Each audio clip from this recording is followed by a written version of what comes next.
Hello बच्चों, कैसे हैं आप लोग। स्वागत है आप सभी का। मेरा नाम है विनयकांत भल्ला और आज हम लोग बात करने जा रहे हैं रे ऑप्टिक्स के बारे में। तो आई होप आप लोग इसकी थ्योरी वगैरह अच्छे से पढ़कर आए हो, क्योंकि हमें ऑब्वियसली एडवांस के लिए प्रिपेयर करना है। तो आपको प्रीवियस प्रीवियस चीजें जो है थोड़ी बहुत पता होनी चाहिए, आपको आनी चाहिए। फॉर्मूलाज क्या हैं वो सब जरूर देख लेना अच्छे से, क्योंकि रे ऑप्टिक्स से हमेशा एक क्वेश्चन तो आता ही आता है और अच्छा क्वेश्चन आता है ना। तो हम लोग डिफरेंट काइंड के जो वैरायटीज हैं, जो डिफरेंट ऑप्शंस हो सकते हैं, डिफरेंट क्वेश्चंस हो सकते हैं, वो सारे देखेंगे। तो ध्यान से देखो क्या होगा हमारे पास। तो स्टार्ट करते हैं। वही हमें प्रैक्टिस करनी है। अगेन आप लोग रफ नोटबुक निकाल लीजिए, क्योंकि आप लोगों को सॉल्व करना बहुत ज्यादा जरूरी है। क्वेश्चंस आपके सामने रहेंगे, आप लोगों को खुद देखना है क्या हो सकता है, what are the possibilities, and then फिर हम लोग इसे सॉल्व करेंगे। ठीक है। तो क्वेश्चन एक बार ढंग से रीड कर लो, क्वेश्चन को देख लो क्या है उसमें क्या नहीं है। एंड क्योंकि एडवांस बहुत पास आ चुका है, अब तो बहुत कम समय बचा है, बहुत। अब फिजिक्स के भी शायद 3-4 लेक्चर ही बचे हैं, उससे ज्यादा लेक्चर नहीं है। बट अब वो समय आ गया है ना कि अब मतलब होता है ना कि जैसे रॉकेट का जो समय आता है, एक टाइम आता है जब वो पूरी स्पीड में होता है, जिसमें से थ्रस्ट सबसे ज्यादा होता है। वो समय अब आ चुका है। अब अगर आप लोग थोड़ा सा भी धीरे रह गए ना तो बहुत पीछे रह जाओगे। तो पूरी तैयारी के साथ साथ आप लोगों को क्वेश्चन सॉल्व करते जाना है, समझते जाना है क्या क्या है, क्योंकि अगर आपको लास्ट स्टेप जो होते हैं ना, ये वाले जो लास्ट स्टेप होते हैं बहुत इंपॉर्टेंट होते हैं। इस टाइम पे जस्ट इमेजिन, आप अपने ही आस पड़ोस में या कोई भी दोस्त में एक ऐसा बच्चा इमेजिन करो कि जो अभी नहीं पढ़ रहा है राइट नाउ, जिसने मुश्किल होने के कारण या किसी भी रीजन से छोड़ दिया है, और आप लोग वहीं 50 क्वेश्चन या 100 क्वेश्चन एक्स्ट्रा कर ले रहे हो। तो कितना बड़ा डिफरेंस क्रिएट करता है वो आप लोगों को भी नहीं पता, वो पेपर के बाद समझ में आएगा। ठीक है। तो फिलहाल स्टार्ट करते हैं। आप लोगों को ये क्वेश्चन रीड करना है, अच्छे से समझना है कि क्या बोल रहा है क्या नहीं है, फिर इसको बताना है कि क्या होगा। तो आप लोग पॉज करके एक बार क्वेश्चन को रीड करो, समझने की कोशिश करो, 1-2 minute low, in fact I will say 4-5 minute low, और फिर हम लोग सॉल्व करते हैं। ठीक है। तो मैं स्टार्ट कर रहा हूं। क्वेश्चन क्या कह रहा है देखो। क्वेश्चन सेज कि a glass prism in the shape of a quarter cylinder lies on a horizontal table। तो एक क्वार्टर सिलेंडर है और ये एक हॉरिजॉन्टल टेबल पे रखा गया है। A uniform horizontal light beam falls on its vertical plane surface as shown in the figure। तो पैरेलल लाइट रेज आ रही है यहाँ पे और वो उसके वर्टिकल सरफेस पे गिरेंगी, ये इसने बोला हुआ है। फिर इसने कहा है कि if the radius of the cylinder is r which is 5 centimeter and the refractive index of the glass is 1.5, new की वैल्यू दी है, where on the table beyond the cylinder will a patch of light be found। कहां पर light का एक patch मिलेगा, ये पूछना चाह रहा है। ठीक है। तो बेसिकली बताना है कि लाइट कहां से कहां तक रहेगी, ये हमें बताना है। ठीक है। तो इस केस में क्या होगा ना, पहले आपको समझना पड़ेगा what are our options. Options क्या है हमारे पास। तो जैसे अगर यहां पर मैं एक जनरल सा आइडिया ले लेता हूं कि मान लो एक लाइट रे हम लेते हैं ये वाली, जो कि यहां से थीटा एंगल पे गिर रही है और ये एंगल हमारे पास थीटा है। अगर ये थीटा क्रिटिकल एंगल से ज्यादा हुआ तो लाइट टीआईआर कर जाएगी, वो बाहर नहीं जा पाएगी। और आप समझ रहे हो कि यहां पर अगर ये वाला थीटा और ये वाला थीटा बराबर है, जैसे जैसे आप थीटा बढ़ाओगे ये वाला एंगल, एंगल ऑफ इंसिडेंस बढ़ता जाएगा। यहां पर कोई एंगल चेंज नहीं होगा, रिफ्रैक्शन है, लेकिन साइन आई साइन आर बराबर हो जाएगा हमारे पास, मतलब आई और आर बराबर हो जाएगा। और यहां पर हमारे पास थीटा जो है धीरे धीरे बढ़ता रहेगा। जैसे जैसे आप यहां से ऊपर जा रहे हो एंगल ऑफ इंसिडेंस बढ़ता जा रहा है। एक टाइम आएगा जब क्रिटिकल एंगल पे पहुंचेगा, वहां पर जो रिफ्रैक्टेड रे होगी 90 डिग्री पे होगी, and after that light rays TIR कर जाएंगे। ठीक है। अगर यहां पर मान लो angle of incidence critical angle से कम होगा, तो ये हमारे पास नॉर्मल है, ये कुछ इस प्रकार से चला जाएगा। ठीक है। अगर ये क्रिटिकल एंगल हुआ, क्रिटिकल एंगल पे ये 90 डिग्री पे जाता है, और 90 डिग्री पे जाने का मतलब है ये टेंजेंट सा बन जाएगा अगर क्रिटिकल एंगल हुआ तो। अगर क्रिटिकल एंगल से ज्यादा हुआ तो हमारे पास ये अंदर आ जाएगा, making an angle theta like this, क्योंकि आई इक्वल टू आर हो जाएगा ना, फिर तो टी आई आर यानी कि रिफ्लेक्शन हो रही है। तो हमें चेक करना है कि क्रिटिकल एंगल कहां पर बनेगा। तो क्रिटिकल एंगल के लिए हमारे पास एंगल मतलब रिफ्रैक्टिव इंडेक्स दिया हो तो वो हम इजीली निकाल लेंगे।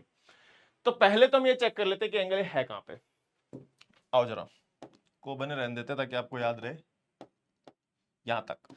अब अगर आप देखो n की वैल्यू 1.5 है, तो साइन ऑफ क्रिटिकल एंगल जो कि हमारे पास refractive index of rare medium divide by refractive index of denser medium होता है, तो आ जाएगा sine of theta C is equals to mu R by mu D, air और ग्लास 1/1.5 विच इज 2/3, तो sine theta C is 2/3 in this case. तो अब कोई भी वैल्यू चाहिए होगी तो हम लोग कॉस में निकालना हो या फिर टैन में निकालना, वो हम देख लेंगे कैसा करना है। फिलहाल हम लोग बात करते हैं कि अगर ये क्रिटिकल एंगल है तो क्या हो रहा है।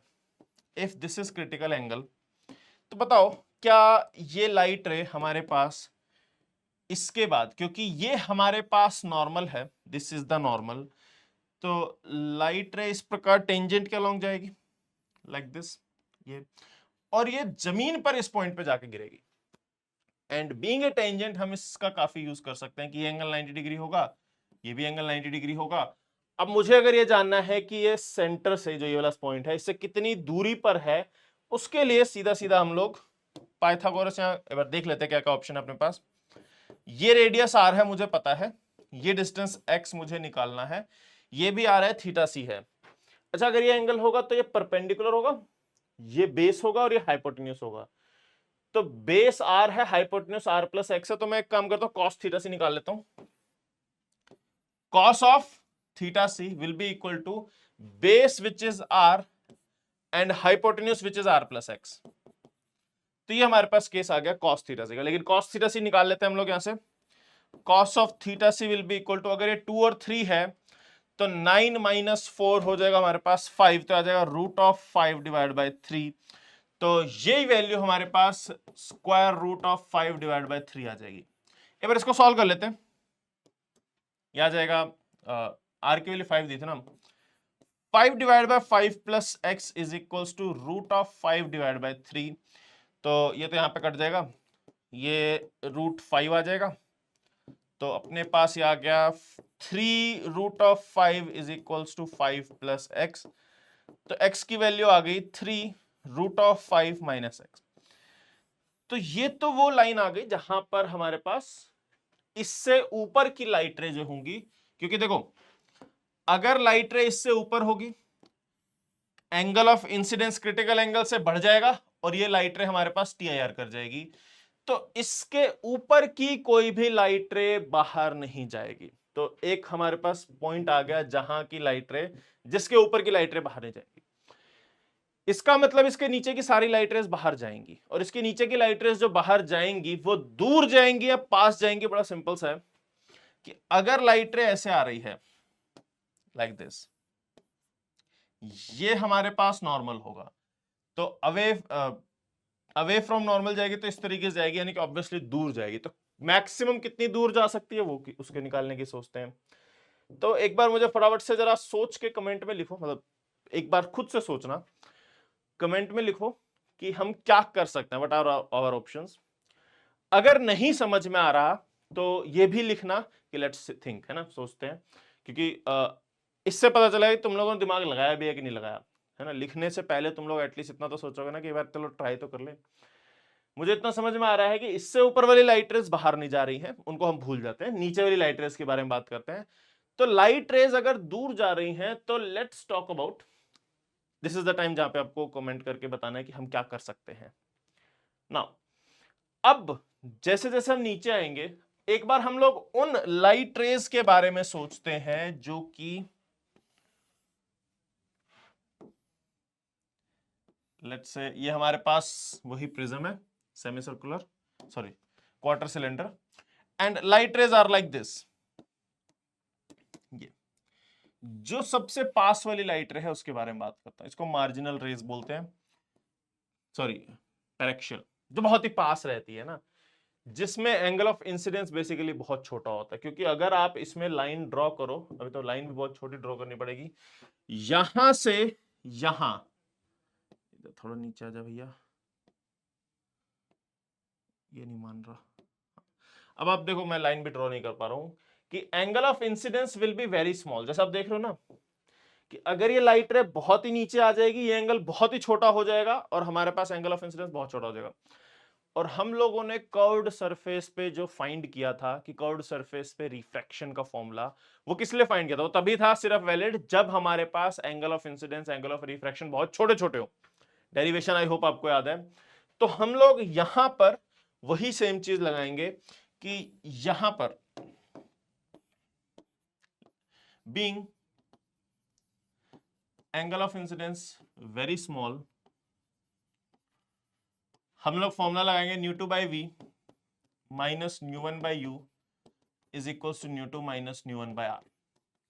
न्यू टू बाई वी, क्योंकि लाइट रे रिफ्रैक्ट होके इस मीडियम में जाएगी तो न्यू टू की वैल्यू हमारे पास 1 हो जाएगी, न्यू वन की वैल्यू हमारे पास 1.5 दी हुई है, और रेडियस ऑफ कर्वेचर क्योंकि ये इस प्रकार से है, सेंटर लेफ्ट साइड में है, तो रेडियस ऑफ कर्वेचर हमारे पास माइनस का आर ले लो या फिर माइनस का 5 सेंटीमीटर ले लो। ठीक है, तो वैल्यूज पुट करते हैं।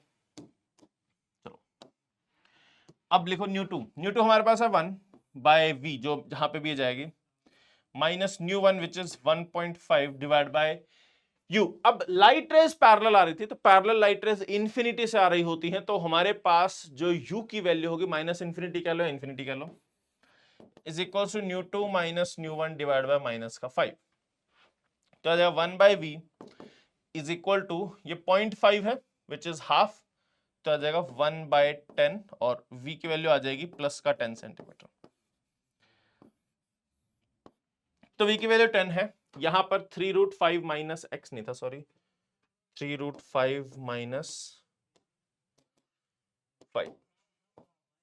ठीक है, अब ये जैसे 2.3 के अराउंड होगा, तो 3 टू द 6 पॉइंट समथिंग, 6 मतलब ये 1 पॉइंट समथिंग लिखा हुआ है और ये 10 लिखा हुआ है, तो इसका मतलब है लाइट रेज कुछ इस प्रकार रहेंगी। अगर मैं आप लोगों को एक आइडिया दे दूं, हमारे पास ये जो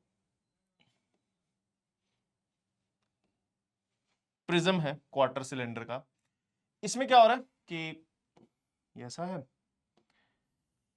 ये ऐसा है, और जो लाइट रेज हैं वो कुछ इस तरीके से है। मैं दो ही लाइट रेज शो कर रहा हूं, एक वो जो कि क्रिटिकल एंगल पे जाएंगी, एक हम पैरेक्शियल रेज ले लेते हैं जो बहुत ही करीब से जा रही हैं। ठीक है, थोड़ा ऊपर दिखा दे रहा हूं ताकि हमको समझ में आ जाए। ये टेंजेंट के अलोंग जाके यहां पे गिर जाएगी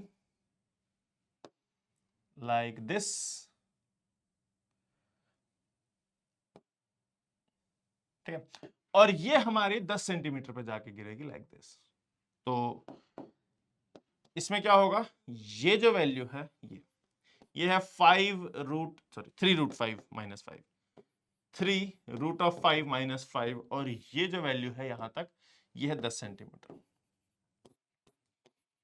तो इतना जो पोर्शन होगा वो इल्यूमिनेट होगा, इसके आगे कोई लाइट नहीं होगी, इसके पीछे कोई लाइट नहीं होगी।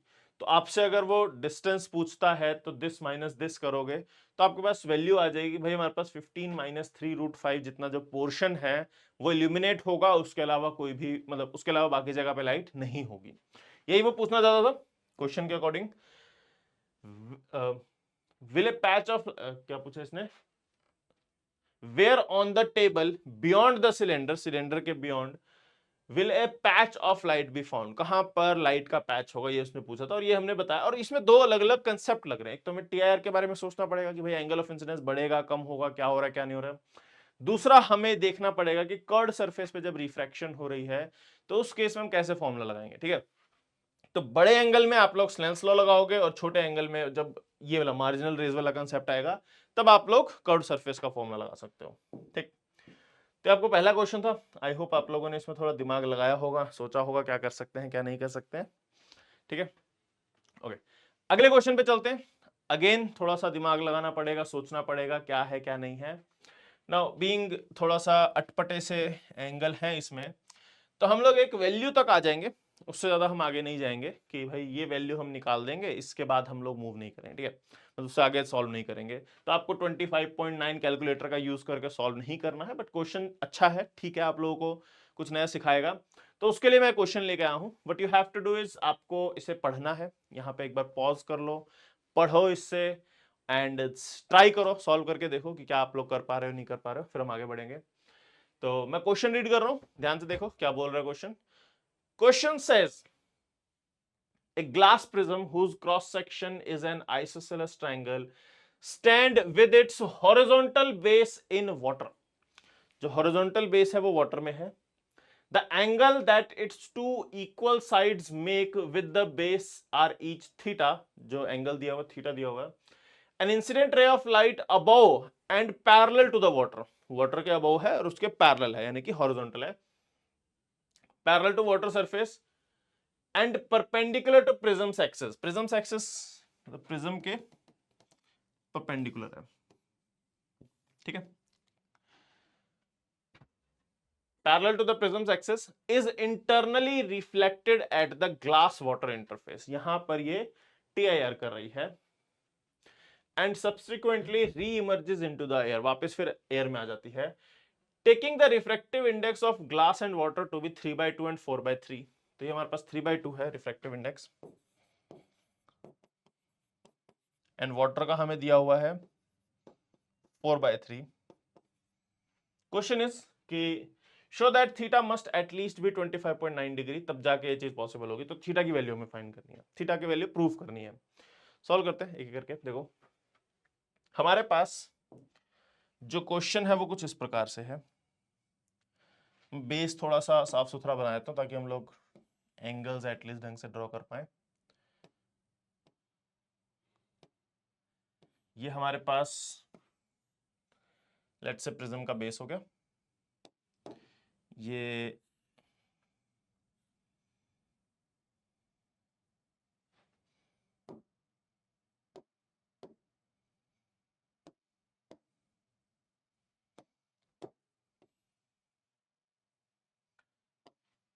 अब इसने क्या बोला है ना कि ये पानी में रखा गया, अब ये पानी में रखा गया है मतलब यहां पर इस पे वाटर है,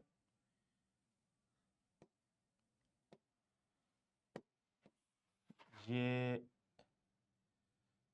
इस तरीके से पानी है, ठीक है, नीचे पूरा पानी है, तो लाइट जब टकराएगी तो वो ग्लास एयर इंटरफेस पे ना टकरा के ग्लास एंड वाटर इंटरफेस पे टकराएगी, तो क्रिटिकल एंगल चेंज हो जाएगा ऑब्वियसली, और उसके अकॉर्डिंग ही हमें इसको समझना है, ठीक है। ना ये एंगल हमें थीटा दिया हुआ, दिस एंगल इज थीटा, और इन्होंने कहा है कि लाइट रे आती है समथिंग लाइक दिस, लाइट रे आई ये, अब ये लाइट रे आई है तो हमारे पास यहां पे रिफ्रैक्ट करेगी, ये रिफ्रैक्शन हुई, उसके बाद ये लाइट रे थोड़ा इसको घुमा लिया जाए,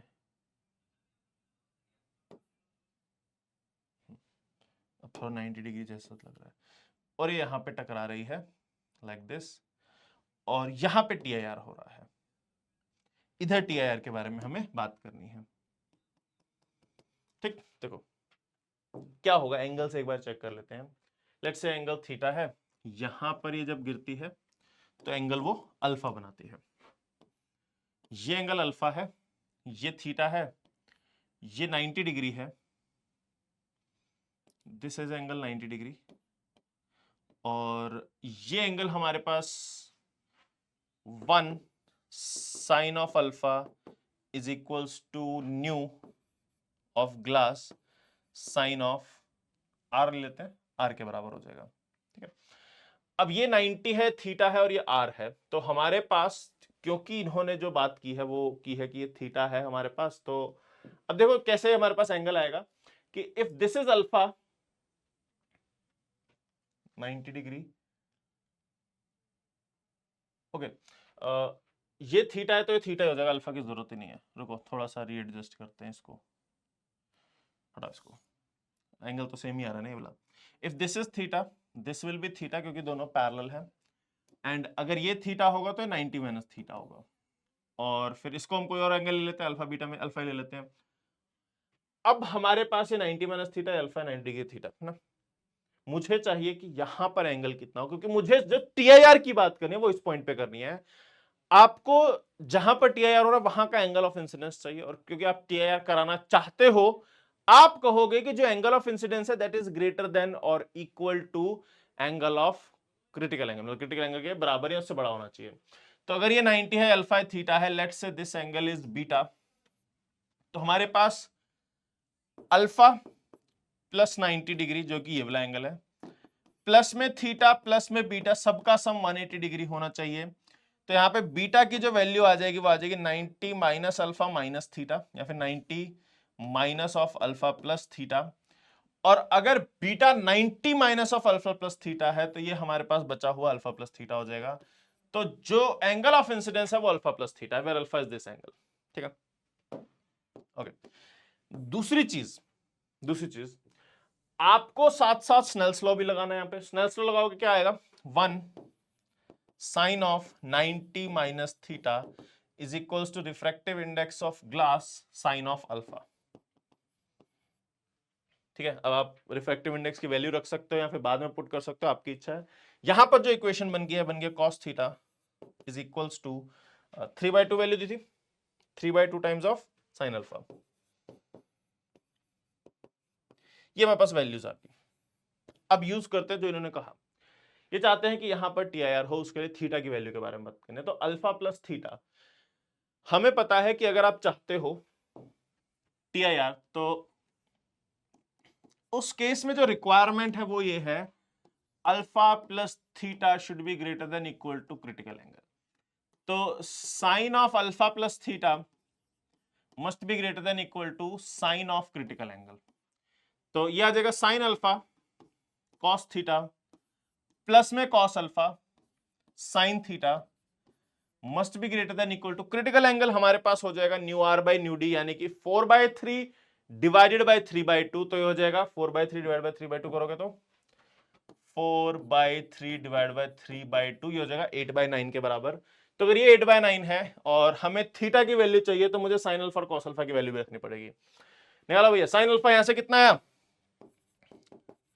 साइन अल्फा हो जाएगा हमारे पास 2 cos थीटा बाई 3 और cos अल्फा हमारे पास हो जाएगा root of 1 minus 4 cos square theta divide by 9, या फिर आप इसको ऐसे लिख सकते हो, root of 9 minus 4 cos square theta whole divide by 3। ठीक है, 9 बाहर ले लिया तो आ जाएगा। तो साइन अल्फा कॉस अल्फा आ गया। Theta being a variable, alpha variable नहीं, थीटा वेरिएबल है। थीटा अगर वेरिएबल है तो हमें थीटा के लिए बात करनी है सारी की सारी, तो वो हम वैल्यूज पुट कर देते हैं। साइन अल्फा की वैल्यू हमारे पास है 2 cos थीटा बाई 3, तो 2 cos थीटा बाई 3 लिखो भैया। साइन अल्फा की value 2 cos square theta divide by 3 plus cos alpha की वैल्यू, cos अल्फा की वैल्यू हमारे पास 9 minus 4 cos square theta divide by 3, 9 minus 4 cos square theta का square root divided by 3 into sine theta must be greater than equal to 4 to the 8 divide by 9। इस equation को हमें solve करना है। थोड़ा सा मैं आपको आइडिया देता हूं क्योंकि इस टाइप की इक्वेशन सॉल्व करने को आ सकती है एडवांस में, है ना, कोई टफ क्वेश्चन नहीं है। हो सकता है इस टाइप का क्वेश्चन भी आ जाए और आपको वैल्यूज दे दे कि आप इस वैल्यू को इतना मान सकते हो। तो हम थोड़ा बहुत सॉल्व कर लेते हैं ताकि आप लोग आगे थोड़ा सा, मतलब अगर आपने इसके यहां तक निकाल के छोड़ दिया था कि चलो अब सर का देख लेते हैं, तो इसके आगे सॉल्व करना है आपको, छोड़ना नहीं है। 3 कॉमन ले लेते हैं, ये 3 आ जाएगा। तो हमारे पास इस वैल्यू को उधर ले जाते हैं, आ जाएगा 9 माइनस 4 cos स्क्वायर थीटा का root into sine theta is equals to 8 minus 2 cos square theta, 8/3 minus 2 cos square theta greater than equal to, क्योंकि यही चीजें तो है ना। देखो काफी बार ऐसा हुआ ना कि जैसे एसी है, एसी से क्वेश्चन आएगा सिंपल सीरीज आलसीआर सर्किट का, उसमें Z निकालो और आंसर आ जाएगा आपके पास, ज्यादा टफ नहीं होता उसमें। दिक्कत क्या होती है ना, Z की वैल्यू में हमारे पास XL माइनस XC का होल स्क्वायर होता है, फिर XL ओमेगा L होता है, XC 1/ओमेगा C होता है, उसको सॉल्व करना होता है। तो यदि आप लोग कैलकुलेटिव पार्ट नहीं कर पाओगे तो इतने सिंपल क्वेश्चन, जिसमें हम लोग तो जनरली जब क्लास में कराते हैं हम लोग वैल्यूज आसान लेते हैं ताकि स्टार्टिंग में आप लोग इक्वेशन सॉल्व कर पाओ। एडवांस में काफी बार ऐसा होता है कि वो टफ वैल्यूज होती हैं, वैल्यूज ही टफ हैं। अब क्वेश्चन आपको पता है कैसे करना है लेकिन वैल्यूज ही टफ है, आप लोग आंसर तक पहुंच ही नहीं पा रहे हो, इसीलिए कैलकुलेशन इंपॉर्टेंट है। इसको होल स्क्वायर कर देते हैं, होल स्क्वायर करोगे आ जाएगा 9 माइनस 4 cos स्क्वायर थीटा और साइन स्क्वायर थीटा को 1 माइनस cos स्क्वायर थीटा लिख दे रहा हूं, must be greater than equal to 8 8 64/9 plus 4 cos की power 4 theta minus 32/3 cos square theta. ठीक है, थोड़ा सॉल्व तो करना ही पड़ेगा। मल्टीप्लाई करोगे तो ये आ जाएगा 9, इसको थोड़ा सा शिफ्ट कर ले हम लोग,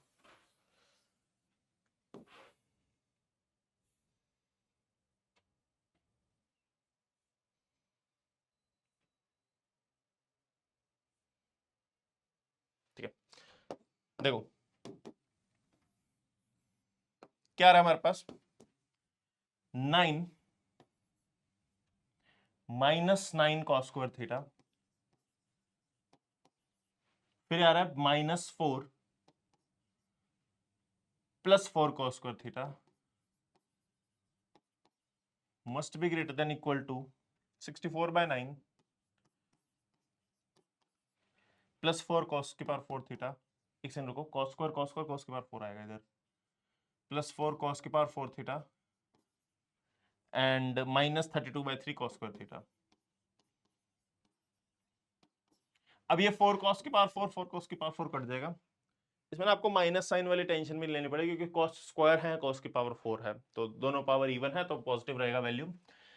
अब cos स्क्वायर वाली टर्म्स एक तरफ कर लो, ये 10 से ज्यादा है, ये 9 है, तो इसको इधर ले आते हैं, तो आ जाएगा 32/3 -9 cos square theta must be greater than equal to 64/9, और ये 9 में से 4 गए, हमारे पास 5 होता है, उधर जाके -5।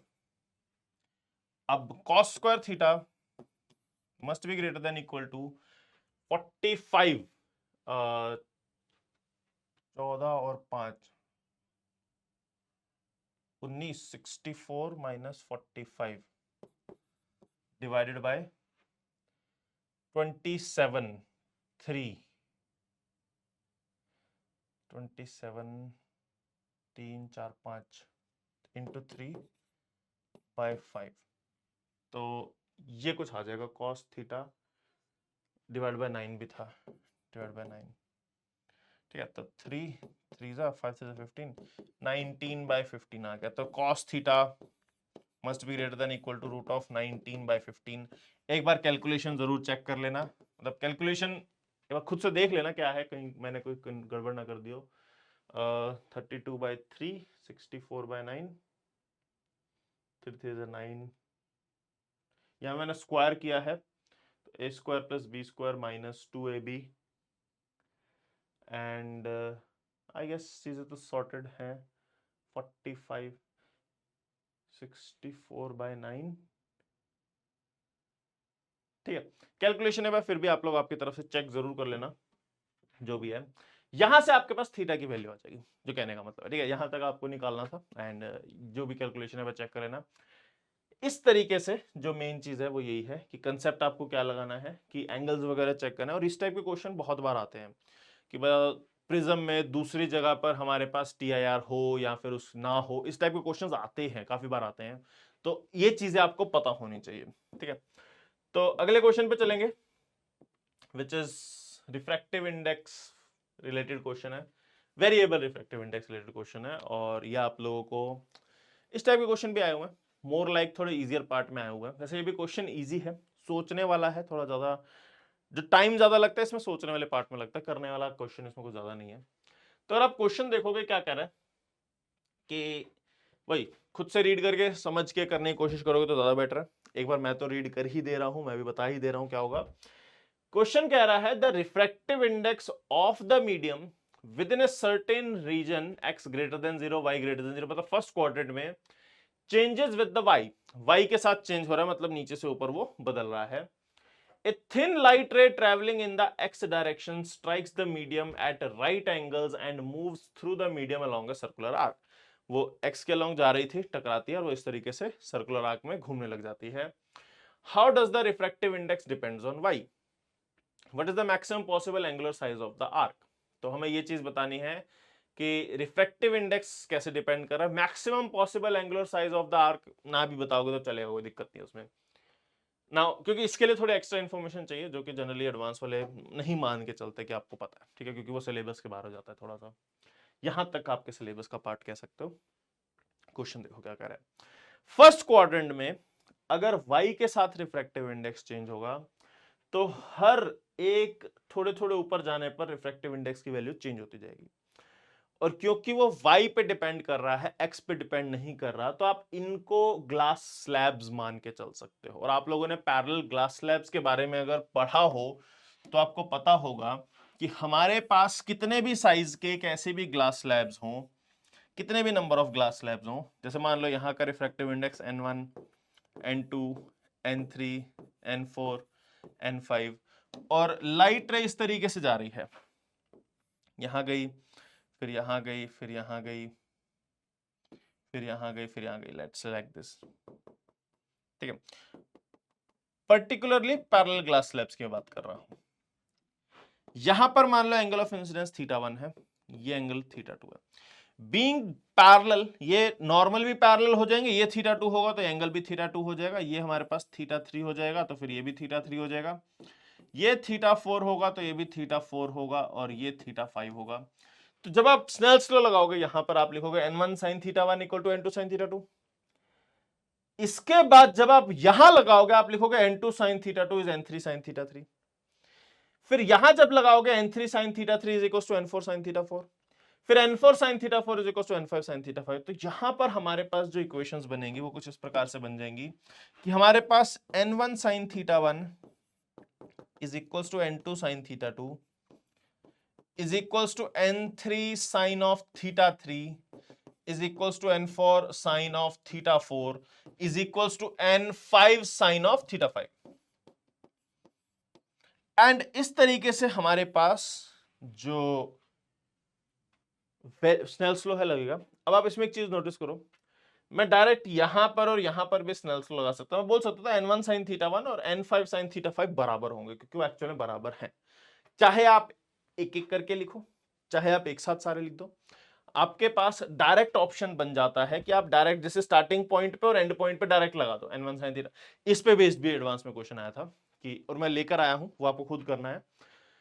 हमारे पास n1 sin θ1 और n5 sin θ5 को डायरेक्ट इक्वल कर सकते हो, तो वही चीज यहां पर लगेगी, क्योंकि रिफ्रैक्टिव इंडेक्स y के साथ चेंज हो रहा है। These will act as a, मतलब पैरेलल ग्लास स्लैब्स जिसमें छोटे छोटे थिकनेस होंगे ना, जैसे ये dy हो गया, dy1 ले लो, ये अपने पास dy2 हो गया, ये अपने पास dy3 हो गया, ये बहुत ही छोटे छोटे थिकनेस की ग्लास स्लैब्स होंगी। सब में रिफ्रैक्टिव इंडेक्स अलग होता जाएगा, सबके लिए आप n1 sin θ1 equal to n2 sin θ2 equal to n3 sin θ3 लगाते जाओगे तो आप स्टार्टिंग और एंड में स्नेल्स लॉ लगा पाओगे। ना बीइंग एन आर्क, हम लोग क्वेश्चन पर आते हैं। मेन क्वेश्चन क्या कह रहा है अपने को? क्वेश्चन कह रहा है कि फर्स्ट क्वाड्रेंट है, पहली बात तो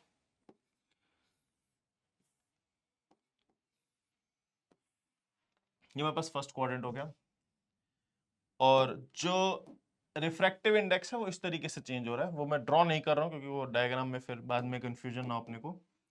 एक जनरल सा आइडिया ले लेंगे, लाइट रे यहां से आई यहां पे, नॉर्मल कैसा होगा? क्योंकि ग्लास स्लैब्स ऐसी हैं, हमारे पास जो नॉर्मल होगा वो कुछ इस प्रकार होगा, और ये लाइट रे और ये नॉर्मल इस प्रकार होने का मतलब ये है कि हमारे पास जो लाइट एंटर कर रही है वो एंगल ऑफ इंसिडेंस यहां पर 90 डिग्री है। एंगल ऑफ इंसिडेंस क्या है यहाँ पे? 90 डिग्री है।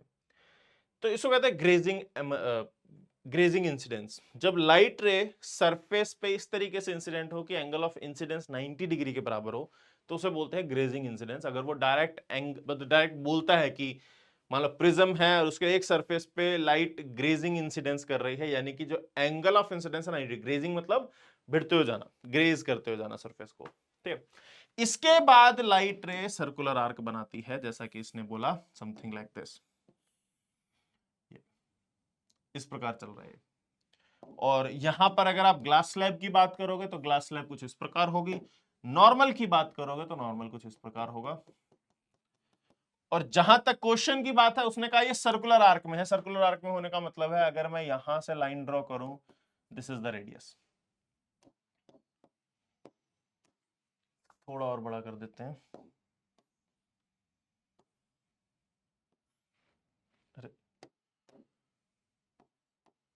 ऐसे है, and let's say this is the radius, ठीक है। तो ये हमारे पास रेडियस हो जाएगा आर।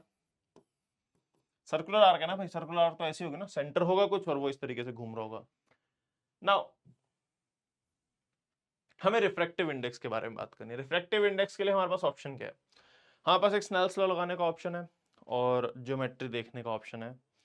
तीसरा कुछ खास मुझे नजर नहीं आ रहा है कि हम और क्या कर सकते हैं इसमें। तो मैं आप लोगों को कहूंगा कि आप लोग एक बार रेडियस आर मानते हुए एक बार स्नेल्स लॉ लगा के देखो कि क्या आप लोग ये चीज समझ पा रहे हो कि हम क्या कर सकते हैं, क्या नहीं कर सकते हैं, या मतलब कोई दिक्कत आ रही है। तो भाई पॉज करके एक बार ट्राई करो, जरूरी है, ठीक है? पॉज करके ट्राई करो, एटलीस्ट समझ में आया क्या कर सकते हो क्या नहीं कर सकते हो। अगर मैं सॉल्व करूं यहां पे, तो पहली चीज तो जो इसने पूछा है पहले तो वो समझते हैं। इसने कहा है कि how does the refractive index depend on y. मतलब कि यहां से वाई डिस्टेंस पर, इस पॉइंट पर जो रिफ्रैक्टिव इंडेक्स है वो as a function of y कैसे चेंज हो रहा है, वो ये तो पूछना चाह रहा है ना। यहां पर जब लाइट इंसिडेंट हुई और वहां पर एक बार एंगल और देख लेते हैं हम लोग। मान लेते हैं यहां पर एंगल ऑफ इंसिडेंस अल्फा है, ये हमारे पास 90 माइनस अल्फा हो जाएगा क्योंकि ये तो परपेंडिकुलर है, और ये हमारे पास अल्फा हो जाएगा क्योंकि ये रेडियस है और ये टेंजेंट है। सर्कल मान लो, सर्कल और ये रेडियस, तो ये हमारे पास टोटल 90 डिग्री हो जाएगा ये वाला। 90 माइनस अल्फा तो अल्फा। अब बात आई कि अगर हमारे पास अल्फा है, स्नेल्स लॉ लगा दूं यहां और यहां पर। यहां का रिफ्रैक्टिव इंडेक्स इन्होंने दिया है, इन्होंने क्या बोला था? Thin light ray traveling x direction strikes the medium at a right angle and moves through। Starting का रिफ्रैक्टिव इंडेक्स इन्होंने नहीं दिया है as such, तो हम लोग वैल्यू कुछ ले लेते हैं, एन नॉट ले लेते हैं। न्यू लेना न्यू नॉट ले सकते हो, एन लेना एन नॉट ले सकते हो, कुछ भी ले लो। एन नॉट ले लिया, एन ले लिया। अब अगर मैं स्नेल्स लॉ लगाता हूं तो स्नेल्स लॉ क्या कहेगा? स्नेल्स लॉ कहेगा n naught sine of 90 degree is equals to n, जो कि वाई का फंक्शन है, साइन ऑफ अल्फा। तो हमारे पास जो n की वैल्यू आ जाएगी वो आ जाएगी n naught divide by sine of alpha. Alpha जो कि एंगल है उसके बारे में सोचना पड़ा। साइन अल्फा, साइन अल्फा हमारे पास होता है अगर ये 90 डिग्री है, परपेंडिकुलर बाय हाइपोटेन्यूज, और परपेंडिकुलर मुझे दिख रहा है r माइनस वाई के बराबर। तो r माइनस वाई हो गया, ये r हो गया। तो अगर मैं यहां पर साइन अल्फा की वैल्यू लिख दूं r minus Y upon r, तो n की वैल्यू आ जाएगी मेरे पास R N naught divided by R minus Y. अब यहां पर this is simply your answer, ठीक है? देखो ना, जो इसने कहा है कि the maximum possible size of, अब वो सर्कल में जा रहा है, रेडियस जैसे जैसे देखो एन चेंज होगा या एन नॉट चेंज होगा, वैसे हमारे पास रेडियस की वैल्यू भी चेंज हो सकती है डिपेंडिंग अपॉन कैसे है। बट रिफ्रैक्टिव इंडेक्स जो है वो इस तरीके से चेंज हो रहा है, और इसने कहा है कि हम मैक्सिमम आर की वैल्यू क्या बना सकते हैं। उसका बड़ा सिंपल सा रीजन है, मतलब तरीका है कि आप मैक्सिमम से मैक्सिमम एन की वैल्यू क्या ले सकते हो। एन की value which is refractive index of the medium, maximum से मैक्सिमम कितनी ले सकते हो? हमारे पास डायमंड होता है 2.4 समथिंग, तो आपके पास डायमंड की वैल्यू रखोगे, आप 2.5 रख के देख लो। जो अवेलेबल है मैक्सिमम टू मैक्सिमम 2.5 तक गया जाता है, किसी कोई variation of carbon something, crystallize carbon है, पता नहीं क्या है, जो भी है व्हाटएवर, कुछ वेरिएशंस कितना भी कर लो, मैक्सिमम टू मैक्सिमम 2.5 तक आप जा सकते हो। तो 2.5 ले लो, 2.6 भी ले लो, तो उससे ज्यादा आप नहीं जा पाओगे। तो 2.5 वैल्यू रखोगे, यहाँ पे वैल्यू रखोगे, तो आपके पास आर की वैल्यू आएगी which is none of our use. हमको उसके बारे में नहीं सोचना है क्या होगा क्या नहीं होगा, हमें जो बात करनी थी वो वेरिएशन थी कैसे होगी। This is how refractive index will change with y, ठीक है? तब जाके कहीं ये चीज पॉसिबल होगी, तब जाके कहीं ये चीज पॉसिबल होगी कि एक आर्क बना पाए, अदरवाइज ये आर्क नहीं बनाएगी। अगर ये चीज नहीं होगी तो हमारे पास किसी भी, मतलब ये अल्फा और ये अल्फा एंगल बराबर नहीं हो पाएंगे, और अगर ये अल्फा अल्फा एंगल बराबर नहीं हो पाएंगे तो वो सर्कुलर आर्क ही नहीं होगी। तो यहां पर ये चीज ये भी बता रही है कि अगर ये चीज होगी तभी हमारे पास सर्कुलर आर्क बन पाएगी, जो हमें चाहिए था, ठीक है? तो हमारे पास आएगा सिंपल सी चीज। आई होप आप लोगों ने इस पे थोड़ा सा और एक्स्ट्रा एफर्ट दिमाग लगाया होगा, एटलीस्ट ये लाइंस देख के कुछ तो सोचा होगा, ज्यादा नहीं तो डायग्राम तो बनाया होगा। नाउ यू नो कि व्हाट आर द ऑप्शंस, कि आप और क्या क्या कर सकते हो, क्योंकि ये चीजें फिर बाद में खुद से सोचना टफ हो जाता है। तो आपको एटलीस्ट इतना समझ में आ गया अगर ऐसा क्वेश्चन आया तो क्या करना है। And let me show you कि इस टाइप का क्वेश्चन आया भी था,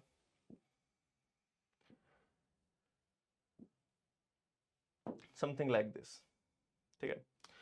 तो question was simple, what is the value of m. आप इस पढ़ोगे ना आपको समझ में आ जाएगा, बड़ा सिंपल सा क्वेश्चन था। सिर्फ और सिर्फ 2 पॉइंट्स पे स्नेल्स लॉ लगा के आपको चेक करना था कहां पर क्रिटिकल एंगल वगैरह हो रहा है। इससे ज्यादा इसमें कुछ भी नहीं था। खुद से ट्राई करना, हो जाएगा। ठीक है, आपको मैंने थ्योरी समझा दी है, सब कुछ बता दिया है, ये आपको खुद से करना है। ओके, आगे बढ़ते हैं। नेक्स्ट क्वेश्चन ये है, A spider and a fly are on the surface of a glass sphere. Where must the fly be for the spider to be able to see it? Assume that the radius of the sphere is much larger than the size of the spider and the fly. The refractive index of the glass is 1.43. ठीक है, तो आपको एक idea दे दिया है कि एक glass sphere है, उस पर स्पाइडर है। Where must the fly be for the spider to be able to see it? तो इट्स लाइक दिस। क्वेश्चन को अगर हम समझे, अपने पास एक ग्लास स्फीयर है, एक स्पाइडर है यहाँ पे। अब क्या है ना कि अलग अलग जगह से लाइट रे उस तक पहुंच पाएगी, कुछ जगह से लाइट रे उस तक नहीं पहुंच पाएगी, और कुछ जगह से पहुंच जाएगी। सो द क्वेश्चन इज कि फ्लाई कहां कहां पर हो सकती है ताकि ये स्पाइडर उस फ्लाई को देख सके। तो हमें बेसिकली रेंज टाइप से फाइंड करना है कहां कहां तक ये जा सकते हैं, कहां कहां तक ये नहीं जा सकती है। तो एक काम करते हैं, ये हम लोग स्पाइडर लेते हैं और सेंटर लाइन ड्रॉ कर रहा हूं लाइक दिस। ठीक है, हमारे पास एक लाइट रे गई इस प्रकार से, एंड ये हमारे पास नॉर्मल हो गया। लाइट रे कुछ इस प्रकार से गई ये, एंड फिर ये यहां से लेट से बाहर निकल गई। ठीक है, और ये नॉर्मल था तो ये भी नॉर्मल हो जाएगा। और जहां तक एंगल्स की बात है, सिंपल सी चीज है कि ये एंगल अगर अल्फा लोगे तो ये एंगल भी अल्फा होगा, बिकॉज ये एक आइसोसेलेस ट्रायंगल बनाएगा। ये भी रेडियस आर के बराबर है, ये भी रेडियस आर के बराबर है, तो आइसोसेलेस ट्रायंगल बनाएगा। नाउ हमें चेक करना है कि कहां तक ये जा सकता है, मतलब हमें वैल्यूज समझनी है कि कहां कहां तक ये चीज जा सकती है। उसके लिए एक छोटी सी चीज हम देखते हैं कि लेट्स से यहां पर एंगल बीटा ले लेते हैं, यहां पर एंगल गामा ले लेते हैं। अगर मैं यहां पर स्नेल्स लॉ लगाऊं तो आ जाएगा 1 sine of beta is equal to n, n की वैल्यू 1.43 दी हुई है, एन साइन ऑफ अल्फा। और इसमें अगर आप एक चीज सोचो कि देखो ये एंगल बीटा हमने लिया है, जो ये हाइट है, जैसे मैं ऐसे मानो ना स्पाइडर अगर है तो स्फीयर के ऊपर अगर स्पाइडर है, जैसे स्फीयर है उसके ऊपर स्पाइडर है, तो आंखें थोड़ी सी ऊपर होंगी, हल्की सी ऊपर तो होंगी।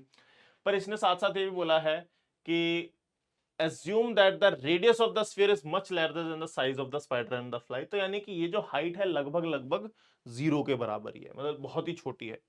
और अगर ये हाइट बहुत छोटी होगी तो हमारे पास यहाँ पर जो बीटा हो जाएगा, साइन बीटा लगभग लगभग 1 हो जाएगा। तो हमारे पास जैसे साइन अल्फा की वैल्यू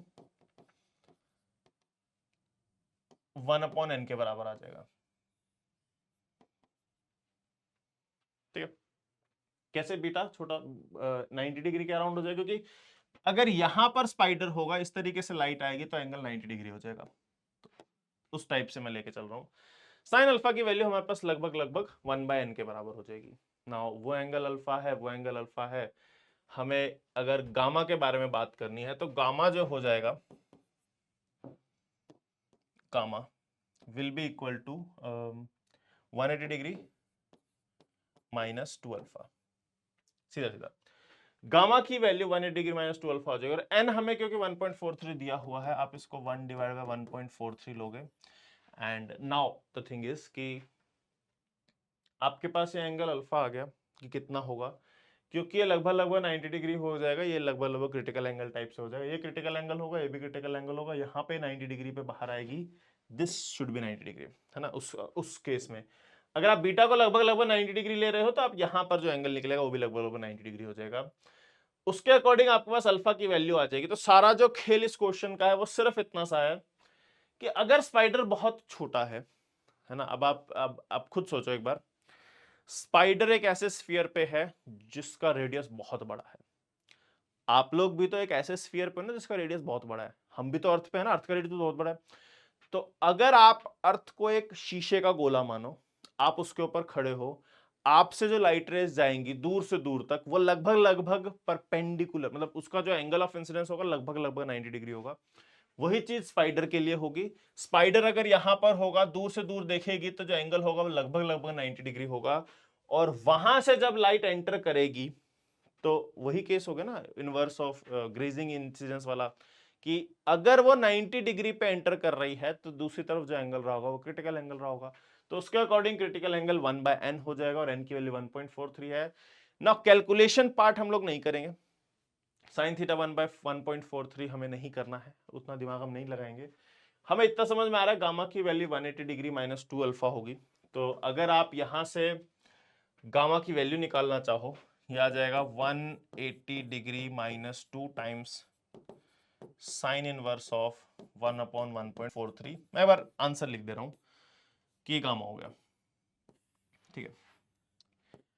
अब गामा की वैल्यू मान लो 30 आई, 40 आई, 60 आई, 50 आई, वटएवर जो भी आई। एक सिंपल सा केस ले लेते हैं कि गामा की वैल्यू मान लो 60 डिग्री आती है। 60 डिग्री का मतलब है कि यहां से 60 डिग्री और यहां से 60 डिग्री, ये एंगल 60 डिग्री, ये एंगल 60 डिग्री तक इस रीजन में कोई लाइट रे नहीं जा पाएगी। इसके नीचे वाला ये जो पूरा रीजन है, यहां से कोई भी लाइट रे होगी वो हमारे पास स्पाइडर की आंखों में जा पाएगी। तो दैट मींस जो ये वाला आर्क हो जाएगा 300 में से 120, 360 में से 120 के 240, 240 डिग्री वाले आर्क में फ्लाई कहीं पे भी हो वो स्पाइडर को दिख जाएगी। वही एंगल अगर 60 डिग्री ना होकर 90 डिग्री होता है, let's say angle is 90 degree, तो गामा 90 डिग्री हो जाएगा, गामा 90 डिग्री हो जाएगा। तो फ्लाई इस रीजन में कहीं पे भी हो वो हमारा स्पाइडर देख पाएगी। अगर एंगल 120 डिग्री हो जाता है तो what does that mean, 120 degree ये, 120 डिग्री ये, तो 120 120 240 डिग्री ये हटा दो, तो बचा हुआ जितना भी एंगल होगा, फ्लाई यहां होगी तो वो देख पाएगी, अगर फ्लाई यहां होगी तो वो नहीं देख पाएगी। सिंपल सी बात, ठीक है। तो इस तरीके से हमारे पास ये एंगल रहेगा ना। वही कैलकुलेशन पार्ट अपने को नहीं करना है, मैं आपको स्टिल इसका आंसर अप्रोक्सीमेट बता देता हूं। गामा अप्रोक्सीमेटली हमारे पास 90 डिग्री के बराबर आता है, ठीक है। गामा अप्रोक्सीमेटली 90 डिग्री के बराबर आता है। मैंने कैलकुलेट किया था ये वाला, साइन इनवर्स 1/1.43 निकालना नहीं निकालना अपने को, ऐसे पंगे नहीं लेंगे हम लोग। तो गामा की वैल्यू 90 डिग्री आ जाएगी। दैट मींस कि ऊपर वाले हाफ हेमिस्फीयर पे अगर फ्लाई होगी तो स्पाइडर नहीं देख पाएगा, नीचे वाले हेमिस्फीयर पे अगर फ्लाई होगी तो वो उसे देख पाएगा। सिंपल सा केस, ठीक, समझ गए। तो नीचे वाला जो हाफ हेमिस्फीयर है उसमें फ्लाई कहीं पे भी हो स्पाइडर उसे देख पाएगा। अगेन थोड़ा सा सोचने वाला टफ टाइप का क्वेश्चन है, ऐसा सिंपल तो नहीं है, थोड़ा सोचना पड़ता है कि क्या हो रहा है क्या नहीं हो रहा, क्योंकि एंगल निकालना थोड़ा सा सोचना हो जाता है कि भाई मैक्सिमम कैसे चेक करेंगे। इसमें मैंने बीटा को 90 डिग्री लिया है, जैसे वो इतना आसान नहीं होता है सोचना कि क्या 90 डिग्री कैसे आएगा, क्या होगा क्या नहीं होगा, तो इसलिए थोड़ा सा देख के, ठीक है। तो आई होप आप लोगों को ये बात समझ में आई कि क्या हुआ है इस क्वेश्चन में। एक बार इस क्वेश्चन को दोबारा रीड करना, समझना, खुद से एक बार सोचना कि सर ने जो बोला है वो क्या बोला है, क्या हो रहा है इसमें, क्या नहीं हो रहा है, फिर ट्राई करना है। एक बार ट्राई जरूर कर लेना इस टाइप के क्वेश्चन, क्योंकि ये चीजें पता है वहां बैठ के नहीं सोची जाती है, वहां बैठ के ये वाला दिमाग नहीं चलाया जाता है, खासकर तब जब आपने पहले प्रैक्टिस ना की हो। अब जब ये क्वेश्चन कराए जा रहे हैं, आपकी ड्यूटी है कि जब आपको क्वेश्चन समझाए जा रहे हैं, ऐसे अजीबोगरीब क्वेश्चन में लाता ही क्यों, मैं इसलिए लाता हूं ताकि जब वहां पर आपके सामने अजीब सा कोई क्वेश्चन आए तो ऐसा ना हो कि भाग जाओ पहले कि नहीं मेरे से तो नहीं होगा, मैं करूंगा ही नहीं, मैं हाथ ही नहीं लगाऊंगा। ऐसा काम नहीं करना है। देख तो लो, क्या पता एक लाइन का क्वेश्चन हो। कितना बड़ा क्वेश्चन था ये वाला, कितना बड़ा क्वेश्चन था, सिंपल सा। ये वाला कितना बड़ा क्वेश्चन है, सिंपल सा। क्वेश्चंस सोचने वाले ज्यादा हो जाते हैं, करने वाले। अब इसमें इस क्वेश्चन में कैलकुलेशन थोड़ी सी है, बट कंसेप्ट सिंपल सा ही है ना। Same goes for this thing, इसमें भी थोड़ी कैलकुलेशन है लेकिन सिंपल सा कंसेप्ट है और ऐसी कोई कैलकुलेशन भी नहीं है जो आप ना कर पाओ, बट वही है कि अगर आप नई चीज देख के छोड़ दोगे तो फिर तो वैसे भी कहाँ ही नंबर आएंगे। ओके, नेक्स्ट क्वेश्चन देखो, ये क्वेश्चन बढ़िया है, इसके बारे में आपको थोड़ा सा अच्छे से दिमाग लगा के सोचना पड़ेगा, क्या कह रहा है क्या नहीं कह रहा है। क्वेश्चन को रीड करो एक बार ढंग से, क्वेश्चन क्या बोलना चाह रहा है क्या नहीं बोलना चाह रहा है, कि जैसे सॉल्व करके देखा, मतलब बात करके देखा, क्वेश्चन क्या बोल रहा है कि inner surface of a cone coated by reflecting layer forms a conical mirror. Conical mirror, मेरे समझते हो ना, वो आइसक्रीम खाई होगी, आइसक्रीम का कोन देखा होगा, वो अंदर वाली सरफेस को रिफ्लेक्टिंग लेयर लगाई गई है, यानी कि वो मिरर की तरह बिहेव कर रही है। फॉर्म्स अ कॉनिकल मिरर, ठीक है, अंदर वाली साइड, बाहर नहीं। A thin incandescent filament is stretched in the cone along its axis. Determine the minimum angle alpha of the cone for which the rays emitted by filament will be reflected from the conical surface not more than once. एक से ज्यादा बार वो reflect नहीं करनी चाहिए। तो अब एक काम करो, पहले सोचो, आप इसको पॉज करो यहीं पे क्वेश्चन को, क्योंकि ये वाला क्वेश्चन तो वो है ना अपने पास जो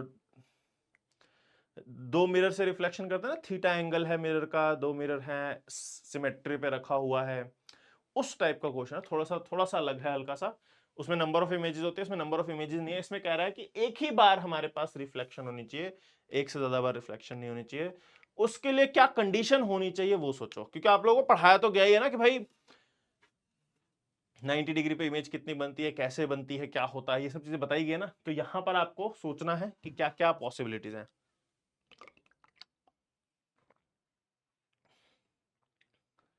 तभी समझ में आएगा कि कैसे कर सकते हो।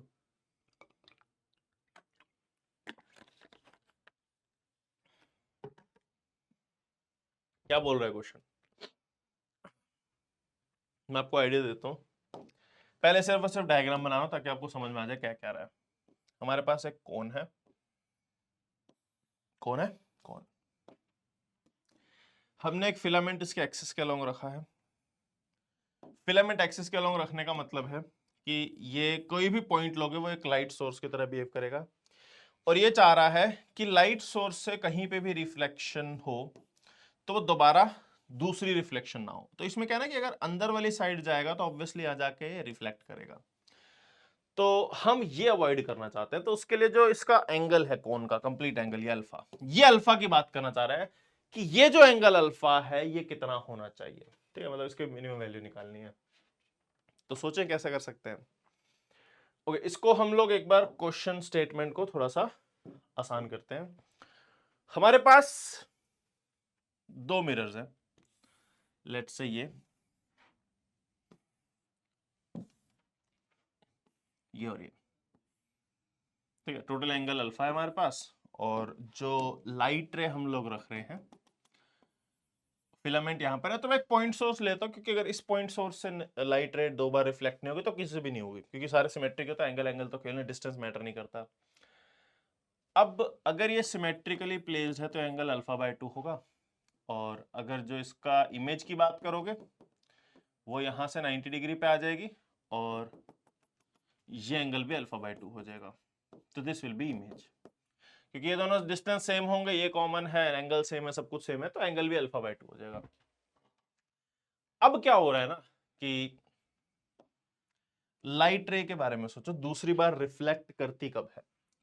लाइट रे दूसरी बार इस प्रकार तब रिफ्लेक्ट करती है कि यहां पर मैं आपको डायग्राम बना के दिखा रहा हूं, ध्यान देखना। ये लाइट रे अगर यहां से गई, अब जब रिफ्लेक्शन होती है तो वो लाइट रे इस इमेज से आती हुई नजर आती है और इस तरीके से रिफ्लेक्ट होती है, 90 डिग्री है, और ये हमारे पास क्या हो गया, इसका रिफ्लेक्शन हो गई। अब ये तो चलो दूर जा रहा है, हटाओ इसको, इधर बात करते हैं। अगर लाइट रे इधर गई और इमेज यहां पर है, तो इससे जब लाइट रे जाएगी वो तो ऐसे जाएगी, और वो तो हमेशा इससे टकराएगी। तो यहां से निकलने वाली जो रे है वो ऑब्वियसली नीचे वाले मिरर पे तो टकरा ही सकती है ना, कि भाई यहां से अगर कोई रे निकल रही है तो इस पर टकराएगी। अगर ये यहां से यहां आती तो भी इस पे टकराती, तो वो टकरा रही है। तो हमें अब ये समझना है कि इसको कैसे रोका जाए, क्योंकि तो टकरा रही है। क्वेश्चन में था कि नहीं टकराए, तो उसके लिए हम क्या कर सकते हैं, अब ये सोचना है। तो उसका एक बड़ा सिंपल सा तरीका है, अगर इमेज से निकलने वाली लाइट रेज इस वाले मिरर पे ना टकराए तो मेरे पास एक ही रिफ्लेक्शन होगी, समझ ना। दूसरे रिफ्लेक्शन का रीजन यही है ना कि जब यहां से लाइट रे आई, ये इस तरीके से रिफ्लेक्ट होती है कि यहां से आ रही है लाइट रे। अब रिफ्लेक्टेड लाइट रे अगर यहां से आ रही है तो दैट सिंपली इंडिकेट्स कि हम एक बार भूल जाते हैं बाकी चीजें और इसको हम सोर्स मान लेते हैं अपना, कि considering this as our source कि यहां से लाइट रे निकाल रहा है, तो ये लाइट रे तो नीचे वाले पिलर पे टकरा ही सकती है। तो मुझे सिंपली ये करना है कि ये जो इमेज बन रही है, नया वाला सोर्स जो बन रहा है, ये ऐसा कहीं पर बने कि गलती से भी लाइट रे जो भी निकले वो इस तक पहुंच ही ना पाए। अब मुझे बताओ, ये मिरर है ना, ये वाला मिरर कहीं भी मान लो, ऐसे कहीं पे भी है, हम एक बार इसके बारे में भूल जाते हैं। सोर्स कहीं पे भी है, एक बार उसके बारे में भूल जाते हैं, लेकिन जो हमारी फाइनल इमेज बन रही है वो अगर यहां बन रही है, ध्यान समझना, फाइनल इमेज अगर यहां बन रही है तो डेफिनेटली लाइट रे यहां तक पहुंच सकती है। तो ये चीज तो नहीं करेंगे हम लोग। अगर मैं यहां पर बना देता हूं, लेट्स से यहां पर इमेज बना दी, यहां पर भी तो पॉसिबल है ना, तो भी लाइट रे यहां पहुंच तो सकती है। और इसका मैं एग्जांपल जरूर दूंगा क्योंकि आप लोग को कंफ्यूजन नहीं होनी चाहिए, क्योंकि ये तो मैं दिखा ही चुका हूं। इसको मैं और शो कर देता हूं कि अगर मैं इस तरीके से लाइट रे ले लूं, लेट्स से ये ले लेते हैं, ठीक है। हमारे पास यहां पर ऑब्जेक्ट है, यहां पर इमेज है। अब ये इमेज इससे इधर होगी, दैट डजंट मीन कि दूसरी बार टकरा नहीं पाएगी, क्योंकि अगर मान लो लाइट रे ऐसे आई तो कहां जाएगी, ये इस तरीके से जाएगी और ये इस पे चली जाएगी। दूसरी रिफ्लेक्शन अभी भी पॉसिबल है। 90 डिग्री पे क्या होगा, अगर आप दोनों मिरर्स को 90 डिग्री पे रखते हो और आपका जो ऑब्जेक्ट है यहां है, कॉरस्पॉन्डिंग इमेज यहां पर है, तो इसमें एक चीज समझ में आती है कि लाइट रे अगर ऊपर गई तो वो नहीं टकराएगी। भाई ऊपर वाली तो ऊपर चलेगी, इस पे टकराने का ऑप्शन नहीं है, लेकिन जो नीचे आती है लाइट रे, उसके पास टकराने का ऑप्शन अभी भी है। दैट मीन्स इस मिरर से ऊपर अगर इमेज बन रही है तो in that case second reflection होगी ही होगी। हमें क्या करना पड़ेगा कि ये इमेज, अब देख रहे हो पहले यहां थी, मैंने इसको थोड़ा घुमाया, यहां आ गई, थोड़ा और घुमाया और इधर आ गई, यानी कि जैसे जैसे मैं इसको घुमाता जाऊंगा इमेज दूर घूमती जाएगी। मुझे ऐसा करना है कि ये इमेज इस नीचे वाले मिरर से नीचे बन जाए ताकि मेरा काम हो जाए। और उसके लिए मैं क्या करूंगा, उसके लिए मैं सिंपल सा ये करूंगा कि मान लो ये हमारे पास नीचे वाला मिरर है तो कौन ही, लेकिन दो मिरर एज्यूम कर लो, दिक्कत नहीं है। ये हमारे पास दूसरे वाला मिरर है और यहां पर हमारे पास ऑब्जेक्ट। अब इसकी जो इमेज बनेगी लेट्स से यहां पर बन रही है, और हम जो चाहते हैं वो ये चाहते हैं कि ये इमेज इस ब्लू लाइन से नीचे बने, इस मिरर से नीचे होनी चाहिए, ये हम चाहते हैं, ठीक है। अब आपको बेसिक तो मैंने सारा ही समझा दिया, सही बताऊं तो आपका बस इतना काम है, इसके बाद एक बार इक्वेशन लिख दो तो मजा सही आ जाए आप लोगों को भी और मुझे भी, कि भैया क्वेश्चन एक्चुअल में समझ आ जाएगा आपको कि क्या हो रहा है क्या नहीं हो रहा, ठीक है। क्वेश्चन में फिर से रिपीट कर दे रहा हूं, मतलब तरीका क्या है कि ये जो इमेज बनी है इस वाले मिरर से अगर नीचे होगी तो इस पे गिरने वाली लाइट रे रिफ्लेक्ट होके ऊपर ही जाएगी, नीचे नहीं आ पाएगी। अगर वो नीचे नहीं आ पाएगी तो वो इससे रिफ्लेक्ट नहीं होगी। तो आपको जो करना है वो ये करना है, आपको चेक करना है कि इसके लिए जो ये मैंने सिनेरियो बनाया है इसके लिए अल्फा की वैल्यू क्या होनी चाहिए। उसके लिए ध्यान से समझो ना, टोटल एंगल अल्फा है, ठीक है।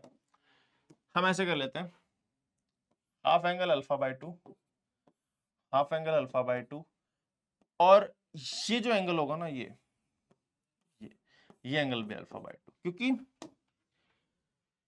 ये दोनों एंगल सेम होंगे। ऑब्जेक्ट का इमेज जो मिरर से एंगल बना रहा होगा, ये अल्फा बाई 2 होगा, तो ये भी अल्फा बाई 2 होगा। तो इधर अगर ये अल्फा बाई 2 बना रहा है तो इधर भी अल्फा बाई 2 होगा। तो alpha by 2 alpha by 2 alpha by 2, इसमें और इमेज में जो टोटल एंगल हो गया वो 3 अल्फा बाई 2 होगा। तो मैं बोल सकता हूं कि 3 अल्फा बाई 2 अगर 180 डिग्री से बड़ा हो जाएगा तो मेरा काम डन है।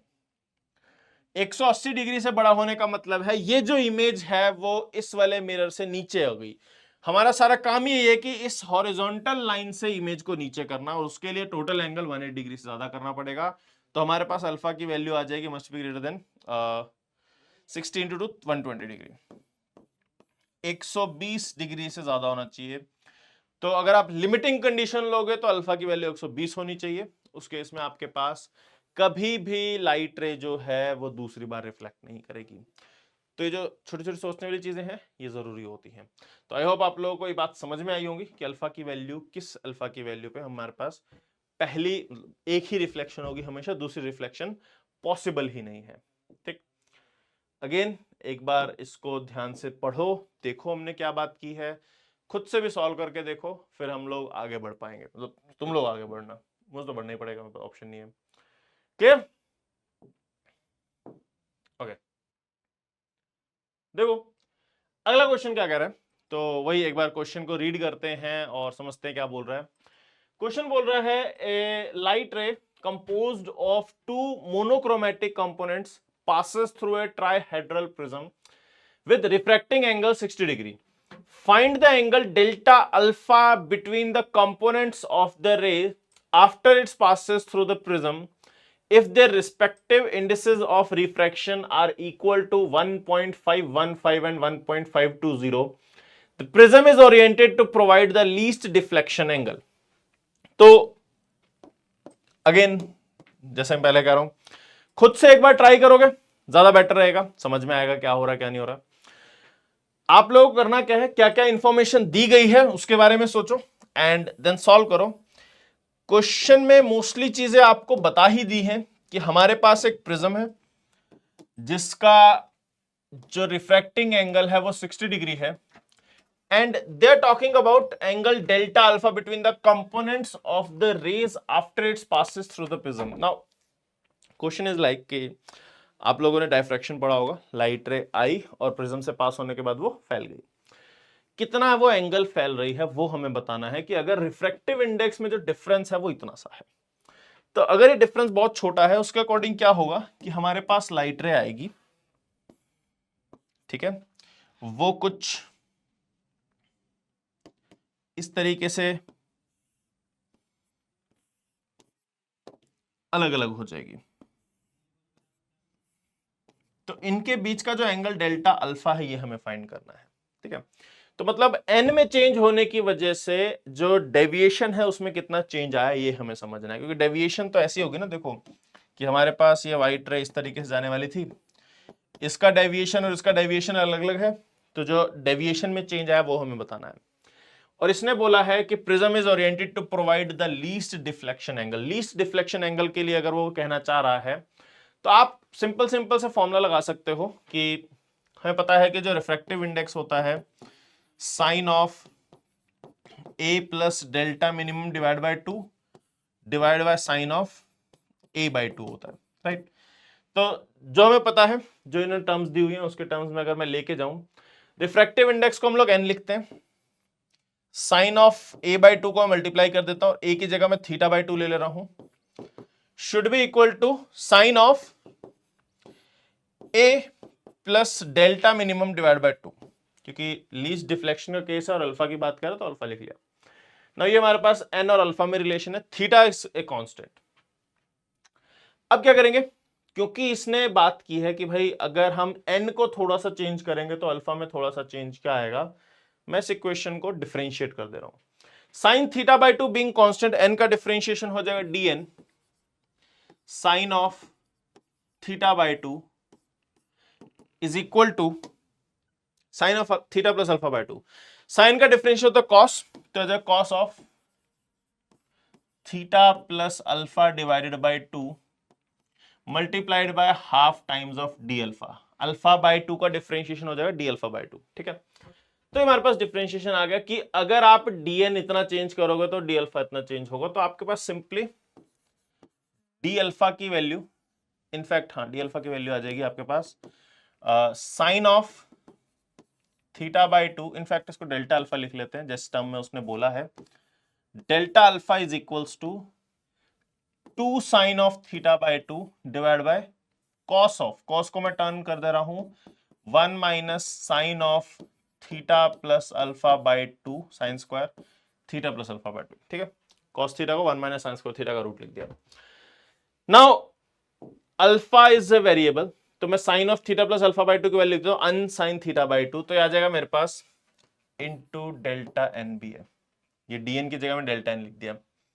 तो 2 sine of theta by two upon root of 1 minus n square sine square theta by two into delta n. ये हमारे पास आ गया डेल्टा अल्फा की वैल्यू कि भैया हमारे पास जो एंगल ऑफ डायफ्रैक्शन क्या कहते हैं इसको, एंगल ऑफ डेविएशन जो है, अगर आप n को थोड़ा सा चेंज करोगे तो जो हमारे पास डेविएशन हो रही है वो टोटल कितनी चेंज होगी, उसमें ये रिलेशन आ रहा है। Delta alpha is directly proportional to delta n। तो ये आपके पास क्वेश्चन था और इस पे बेस्ड ना एडवांस में एक बार नहीं दो बार क्वेश्चन आए हुए हैं। अब वो क्वेश्चन सॉल्व आपको करने हैं, मैं आप लोगों को दिखा दे रहा हूं वो क्वेश्चन किस प्रकार के थे। पहला क्वेश्चन ये है, इसमें जैसे बोला हुआ है फॉर अ प्रिज्म, किसका क्वेश्चन है, for a prism of prism angle 60 degree the refractive indices of the left half and the right half are respectively n1 and n2 as shown in the figure. The angle of incidence I is chosen such that the incident light ray will have minimum deviation if n1 equal to n2 is equals to 1.5. For the case of unequal refractive indices, n1 की value n ली है, n2 की value n plus delta n ली है, where delta n is very less than n. The angle of emergence I plus delta E, which of the following statement is are correct? Now आप जैसे देखो इसने E की value बोली है I plus delta E। अगर आप n1 और n2 को बराबर ले रहे हो तो इसने बोला है विल हैव मिनिमम डेविएशन, तो it started with case of minimum deviation जैसे हमने अभी इस क्वेश्चन में देखा था। इसमें और उस क्वेश्चन में फर्क क्या है, इसमें सिर्फ और सिर्फ राइट पार्ट का रिफ्रैक्टिव इंडेक्स चेंज कर रहे हैं, लेफ्ट पार्ट का रिफ्रैक्टिव इंडेक्स चेंज नहीं कर रहे हैं। तो इसमें और उसमें फर्क क्या होगा, मैं आपको फर्क समझा देता हूं। मैं दो प्रिज्म ले लेता हूं, दोनों में फर्क समझा देता हूं।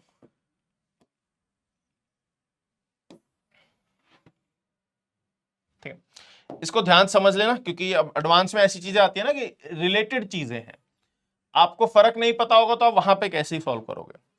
फर्क इतना सा है कि देखो पहले क्वेश्चन में लाइट रे आई,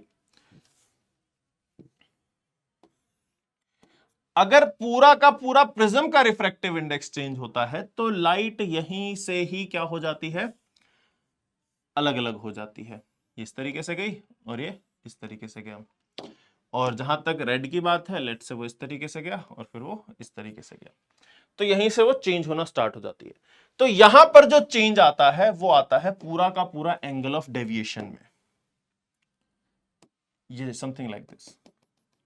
ये हमारे पास दोनों का angle of deviation he change हो गया है, तो ये हमारे पास एंगल ऑफ डेविएशन में डिफरेंस आ जाता है। ये पहले वाला क्वेश्चन था जो हम पहले अभी करके आए हैं। इसमें क्या सिनेरियो ना, इसमें समझो, इसमें सिनेरियो क्या है ना, रिफ्रैक्टिव इंडेक्स चेंज तो कर रहे हैं लेकिन वो सिर्फ और सिर्फ तब कर रहे हैं जब आगे जा रही है। अगर ये एक्सिस ऐसा है और मिनिमम डेविएशन का केस है, क्या 90 डिग्री होगा? मिनिमम डेविएशन का केस है, light ray will be parallel to the base, theta angle हमें 60 डिग्री दिया हुआ, इक्विलैटरल ट्रायंगल है, तो ये 90 डिग्री रहेगा। यानी कि चाहे रिफ्रैक्टिव इंडेक्स n1 n2 हो चाहे कुछ भी हो, यहां तक लाइट रे सेम रहेगी। अब जब कोई चेंजेस आएंगे तो उसके बाद, अब जैसे अगर ये n1 की वैल्यू n है और इसकी value n plus delta n है, तो जो हमारे पास चेंज आएगा वो आएगा कि इसके बाद लाइट रे अलग अलग हो गई, या फिर जैसा इस क्वेश्चन में कहा गया है, यहां तक सब सेम है, मैं इसको ऐसे शो कर देता हूं, इनफैक्ट और भी अच्छे से आपको क्लियर हो जाएगा। ठीक है, थोड़ा छोटा कर दे रहा हूं ताकि दोनों को एक साथ दिखा पाऊं। अगर ये n प्लस डेल्टा n है तो फर्क कहां आ रहा है कि हमारे पास जैसे ये एंगल ऑफ इमर्ज, ये नॉर्मल हो गया, ये नॉर्मल हो गया। अगर यहां पर लाइट जब बाहर निकल रही है एंगल E के बराबर है, ये चेंज करने से ये angle E plus delta E या फिर I प्लस डेल्टा E, क्योंकि E और I तो बराबर ही है ना इस केस में भी, ठीक है, थोड़ा सा चेंज होगा बिकॉज हमने रिफ्रैक्टिव इंडेक्स को थोड़ा सा चेंज कर दिया, तो सिर्फ यहां पे चेंज हो रहा है। तो इट्स मोर लाइक प्रिज्म का कोई जो रिलेशन है वो सिर्फ यही है कि लाइट रे पहले भी ऐसी थी, बाद में भी ऐसी है। मिनिमम डेविएशन और वो सब चीजें बोलने से सिर्फ एक चीज का फर्क पड़ रहा है, मतलब जो हमें पता चल रहा है वो यही पता चल रहा है कि लाइट रे इस तरीके से आ रही है कि हमारे पास जो एंगल होगा जिसपे ये फॉल करेगी वो a/2 होगा, ये एंगल भी a/2 होगा। तो इतनी सारी चीजें बताने का जो एक सिंपल से रीजन है वो यही है कि एंगल a/2 होगा, दैट्स इट दोनों केसेस में। अब बताओ अगर मैंने रिफ्रैक्टिव इंडेक्स को चेंज कर दिया तो आई और ई में क्या चेंज आएगा? वो चेंज अगर आपको निकालना है तो वो बड़ा सिंपल सा चेंज होता है कि आप वहां पर लगाओगे n sine of let's say a/2 is equals to 1 sine of e। ये पहले वाले प्रिज्म का केस है। दूसरे वाले प्रिज्म में हमारे पास जो रिफ्रैक्टिव इंडेक्स है n प्लस डेल्टा n है, sine of a/2 is equals to 1 sine of e plus delta e हो गया। अब इसको लिखोगे आप n sine of a/2 plus delta n sine of a/2 is equals to sine a cos b plus cos a sine b लगाऊं तो अगर मैं, तो आ जाएगा sine e cos of delta e, delta अगर बहुत छोटा तो कॉस e 1 हो जाएगा, plus cos e sine of delta e को मैं डेल्टा e लिख सकता हूं। नाउ n साइन a/2 और साइन e कट जाएगा तो delta n sine of a/2 will be equal to cos e delta e। अब क्योंकि इसने e की वैल्यू भी i के बराबर दी थी, यहां पर आप i लिख सकते हो, तो आ जाए delta n sine of a/2 is equals to cos i delta i। अब कॉस i का क्या है, कॉस i को आपको सीधा सीधा चेंज कर देना साइन i में, और साइन i की वैल्यू निकालने के लिए यहां पर स्नेल्स लॉ लगा देना, आपके पास साइन i की वैल्यू भी आ जाएगी। तो चीजें सिंपल है, टफ नहीं है। एडवांस का क्वेश्चन चाहे हो लेकिन आप सॉल्व कर सकते हो अब, ठीक है। इसी प्रकार एक क्वेश्चन और भी था, रुको वो भी दिखा देता हूं मैं। जैसे क्वेश्चन है, ये क्वेश्चन क्या कह रहा है, monochromatic beam of light is incident at 60 degree on one face of an equilateral prism of refractive index n and emerges from the opposite face making an angle theta with the normal. For n is equals to √3, find the value of theta 60 degree, d theta by dn, the value of m is, d theta by dn अगर m है तो m की value निकालनी है। इसमें क्या है ना, ये सब चीजें सेम रख रहे हैं। इसमें कह रहा है कि अगर हम इसका रिफ्रैक्टिव इंडेक्स को अगर हम चेंज करते हैं तो e की वैल्यू में क्या चेंज आएगा, ये हमें रिलेशन निकालना है, e और n में रिलेशन निकालना है। इसके लिए जो चेंज करना होगा वो ये करना होगा कि क्योंकि वो सिर्फ और सिर्फ e और n में रिलेशन चाहता है, तो आप e और n में वैल्यूज निकालो और उसके बाद सॉल्व कर लो। और उसका तरीका क्या है, सिंपल सा, यहां पर एक बार स्नेल्स लॉ लगाओ, यहां पर एक बार स्नेल्स लॉ लगाओ और आपके पास वैल्यूज आ जाएंगी। क्या होगा, अगर ये R1 है, ये R2 है, ये A है, तो आप पहले कहोगे 1 sine 60 degree is equals to n sine of R1। फिर आप कहोगे कि n sine R2 is equals to 1 sine of theta, and lastly आप कहोगे R1 plus R2 is equals to a। यहां पर बस ये तीन इक्वेशन सॉल्व करनी है आपको, थीटा और n में रिलेशन निकालना है। R1 R2 का सम a दिया हुआ है, यहां से R1 निकालो, यहां से R2 निकालो, वैल्यू पुट करो, आपके पास थीटा और n में रिलेशन आ जाएगा। उस इक्वेशन को डिफरेंशिएट कर देना, you will get your answer. चीजें सिमिलर सी आती हैं एडवांस में भी, तो थोड़ा बहुत ध्यान रखना, ठीक है। ओके, तो आई होप आपको बहुत सारी चीजें दिख गई होंगी। नाउ नेक्स्ट क्वेश्चन, अगेन थोड़ा सा वही अच्छा क्वेश्चन है, सोचने वाला क्वेश्चन है। खुद से बिना ट्राई किए अगर आप बस वीडियो देखोगे तो उसका भी कोई फायदा नहीं मिलेगा। आई विल सजेस्ट, क्वेश्चन आपके सामने है फिर से, जैसे मैं हर क्वेश्चन के लिए बोल रहा हूं, इसके लिए भी बोल रहा हूं कि एक बार इस क्वेश्चन को रीड करो, देखो कि क्वेश्चन क्या क्या रहा है, क्या बोलना चाह रहा है, क्या आप सेंस बना भी पा रहे हो उस क्वेश्चन की या नहीं बना पा रहे हो। एक बार पढ़ो, ढंग से देखो क्या है क्या नहीं है, फिर हम लोग इसको सॉल्व करेंगे। रीड अच्छे से करना है।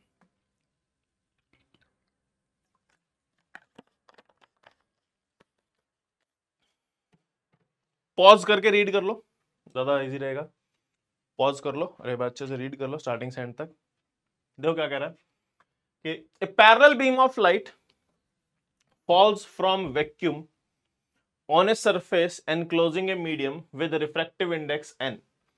The shape of the surface acts as a function of r if the beam is brought into focus at the point f, capital F, at a distance small f from the crest O. What is the maximum radius of the beam that can still be focused? Okay, हमें बताना है कि जो ये x और r basically y है, r radius हो जाएगा क्योंकि ये यहां पर जाओगे तो ये डिस्टेंस हो जाएगा। तो x और y बोल रहे हैं, x और r में रिलेशन बताना है ताकि जो भी पैरेलल लाइट रेज हैं वो सारी की सारी f पे फोकस करें। नाउ हो क्या रहा है, सिनेरियो समझ लेते हैं एक बार। थोड़ा सा कर्व ज्यादा बना दे रहा हूं ताकि हम लोग इसको ड्रॉ ढंग से ढंग से पाए। इस प्रकार है, क्या हो रहा है ना कि लाइट रेज आ रही हैं, जैसे एक लाइट रे आई यहां से, ये तो सीधी सीधी निकल गई, यहां से आने वाली लाइट रे रिफ्रैक्ट होके यहां आ रही है, ठीक है। और इसमें क्या हो रहा है ना कि ये डिस्टेंस r है, ये डिस्टेंस x है, एंड अकॉर्डिंग टू देम हमारे पास ये जो है ये फोकल लेंथ स्मॉल f के बराबर है। तो वे पूछना चाह रहे हैं कि यार सब ठीक है, अब ये बताओ कि जब ये सारी की सारी लाइट रेज f पे जाके मिल रही हैं, find the radius of beam that can still be focused. तो sorry, find the shape of the surface, shape बतानी है कि किस केस में ऐसा होगा। तो देखो क्या है ना कि यहां तक तो लाइट रेज पैरेलल आ रही हैं, ठीक है, यहां तक लाइट रेज पैरेलल आ रही है। उसके बाद ये वाला पोर्शन हवा में है और ये वाला पोर्शन मीडियम में है, मीडियम का रिफ्रैक्टिव इंडेक्स n है, और जहां तक इसकी बात है इसके बाद सारा का सारा मीडियम में है। तो थिंग इज कि अगर आप चाहते हो कि ये दोनों साथ में मिलें, साथ में कब मिलेंगे, जब हमारे पास यहां से जो ऑप्टिकल पाथ होगा वो सेम होगा। ऑप्टिकल पाथ सेम होने से क्या होगा, अब ऑप्टिकल पाथ लेने का मतलब समझते हो ना, ऑप्टिकल पाथ लेने का मतलब है अगर ग्लास स्लैब में वो टी डिस्टेंस चल रही है तो वैक्यूम में उतने ही टाइम में वो न्यूटी चलती। तो मैं ये सब भूल जाऊंगा और मैं कहूंगा कि देखो ऊपर वाली लाइट रे वैक्यूम में कितना चलेगी, नीचे वाली लाइट रे वैक्यूम में कितना चलेगी, और वो दोनों लाइट रेज अगर मिल रही हैं तो वैक्यूम में दोनों को सेम डिस्टेंस ट्रेवल करना पड़ेगा। फिर से बोल रहा हूं, ऊपर वाले का एक्चुअल डिस्टेंस मैटर नहीं कर रहा, एक बार उसको वैक्यूम में सोचो कि इतने ही टाइम में वो वैक्यूम में कितना चलती। सेम नीचे वाले का एक्चुअल डिस्टेंस मैटर नहीं कर रहा, इतने ही टाइम में वो वैक्यूम में कितना चलती। और अगर आप चाहते हो वो पहले कहीं पर है बाद में वो मिल जाए तो वो सेम टाइम में सेम डिस्टेंस ट्रेवल करके पहुंचेंगी, तो हमारे पास वो यहां पर मिल पाएंगी। तो यहां पर हम लोग थोड़ा सा ऑप्टिकल पाथ का यूज करेंगे। तो इसमें होगा क्या कि यहां तक तो साथ में ऊपर वाली जो डिस्टेंस चल रही है, पहले तो वो x चली, फिर वो ये और चली, ये डिस्टेंस हमारे पास r है और ये डिस्टेंस हमारे पास f माइनस एक्स, क्योंकि x निकल गया बचा हुआ f माइनस एक्स है, तो ये हो जाएगा root of r square plus f minus x का होल स्क्वायर। तो ये डिस्टेंस x और ये दूसरे मीडियम है, दूसरे मीडियम में अगर वो चल रहे हैं तो इसका ऑप्टिकल पाथ हो जाएगा n times of this distance, n times of root of r square plus f minus x का whole square is equal to, ये जब यहां पहुंच रही है ये तो पूरा का पूरा f डिस्टेंस चल रही है और वो भी दूसरे मीडियम में, तो n टाइम्स f हो जाएगा। एंड इसको हमें बस सॉल्व करना है।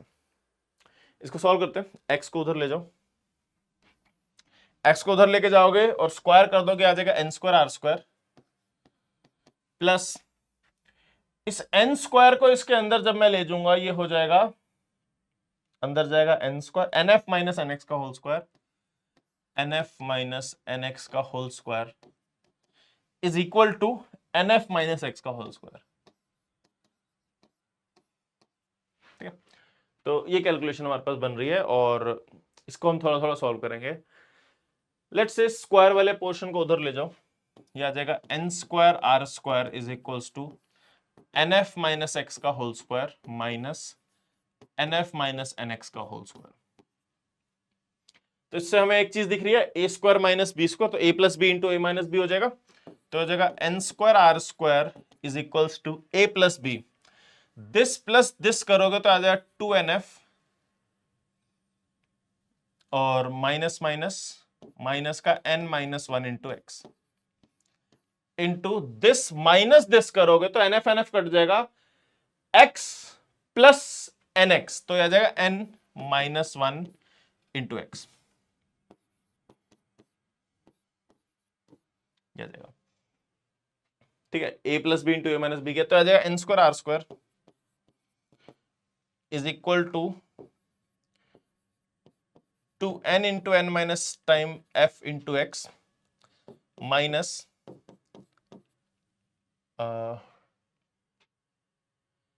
a प्लस बी करेंगे तो ये माइनस एक्स, ये n प्लस 1 आएगा ना, वही तो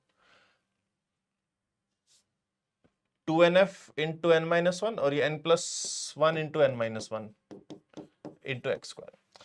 तो हमारे पास एक क्वाड्रेटिक से बन जाएगी, सारे एक्स को के टर्म्स एक तरफ ले लेते हैं, तो आ जाएगा n plus 1 into n minus 1 x square minus 2nf into n minus 1 times x plus में n square r square is equals to 0।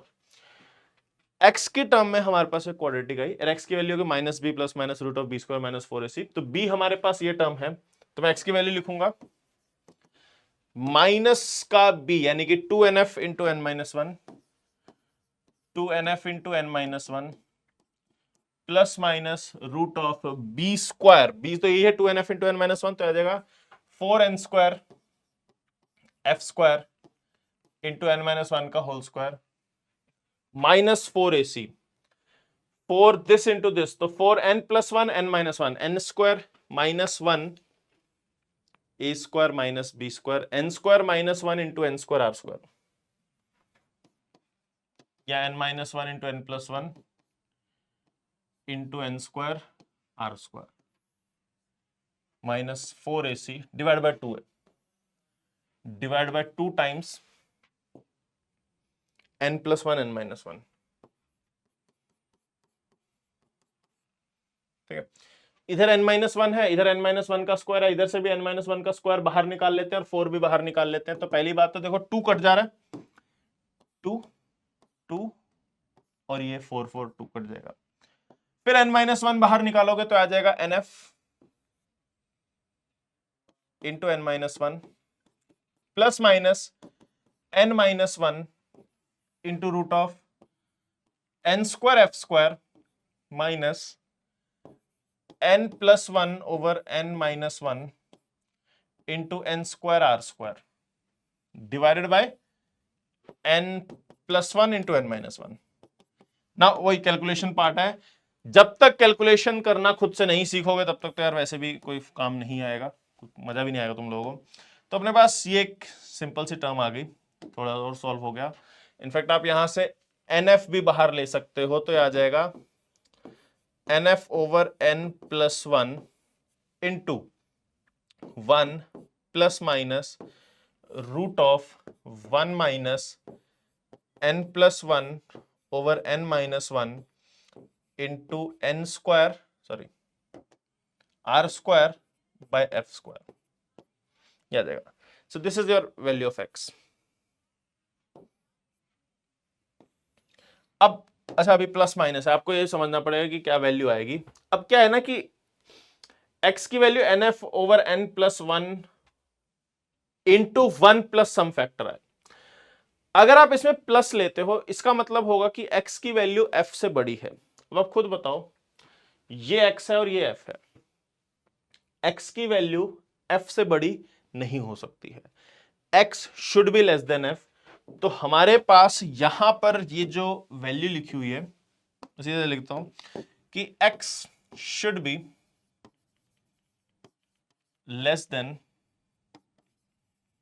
f, और x की वैल्यू लेस देन f होने के लिए हमें प्लस माइनस में हमें माइनस लेना पड़ेगा। प्लस लोगे तो x की वैल्यू f से बड़ी हो जाएगी, जो कि पॉसिबल नहीं है। तो हमारे पास जो x की वैल्यू आ जाएगी वो आ जाएगी nf over n plus one into 1 minus root of 1 minus n plus 1 over n minus 1 r square by f square. ये हमारे पास x की वैल्यू आ गई। So this is x as a function of r। f तो हमें value दी हुई है ना f। बाकी इन्होंने एक चीज और पूछी थी हमसे कि भैया बताओ कि what is the maximum radius of a beam that can be focused. Radius की बात करनी है। रेडियस के लिए आप इसमें क्या देखो ना, x की value as a function of r तो हमें समझ में आ गई। अगर आपको r की वैल्यू की बात करनी है तो जो स्क्वायर रूट के अंदर है, क्या मैं बोल सकता हूं कि ये फैक्टर कभी नेगेटिव नहीं हो सकता? It should always be greater than equal to 0। x और r में तो रिलेशन है ना। x और r के रिलेशन में अगर मैं इस फैक्टर को देख रहा हूं स्क्वायर रूट के अंदर, मैं ये कह सकता हूं ये वाला फैक्टर जो है वो कभी भी हमारे पास नेगेटिव नहीं हो सकता। That simply indicates 1 minus n plus 1 over n minus 1 into r square by f square must be greater than equal to 0। तो यहां से हमारे पास आ जाएगा 1 माइनस 1, f की वैल्यू चाहिए ना हमें, तो आ जाएगा f must be greater than equal to, okay, r must be less than equal to n minus 1 over n plus 1 into f. तो ये r की वैल्यू के बारे में बात की। तो r must be less than equal to root of n minus 1 over n plus 1 into f, और हमारे पास ये वैल्यूज आ गई। तो this is the value of r जो कि आपके सामने है। नाउ क्वेश्चन के अकॉर्डिंग जैसे इसने बोला था कि what is the maximum radius, अगर रेडियस आपके पास इतना या इससे छोटा होना चाहिए तो ये वैल्यू हमारे पास मैक्सिमम हो जाएगी। तो सिंपल सी चीज है, ज्यादा टफ नहीं है। अब इस क्वेश्चन को देखो तो ये भी कैलकुलेटिव क्वेश्चन है और इसमें कुछ भी नहीं है, ठीक है। तो ये आपके सामने है। नाउ वैसे तो समय हो चला है, आपको मैं बस थोड़ा सा और बताऊंगा कि क्वेश्चंस हमारे पास जैसे एडवांस में भी आए हुए हैं, कुछ मैं क्वेश्चंस लेके भी आया हूं। अब उसमें क्या है ना कि मैं आपको कुछ कुछ चीजें ऑलरेडी बता चुका हूं। तो जैसे ये वाला क्वेश्चन भी हम लोग कर चुके हैं कि भैया क्या होता है, बस इसमें रिफ्रैक्टिव इंडेक्सेस के बारे में डिस्कस किया हुआ है। और उसके अलावा प्रिज्म के बारे में हम लोग बात कर चुके हैं, पैरेलल के बारे में बात कर चुके हैं, प्रिज्म के बारे में बात कर चुके हैं।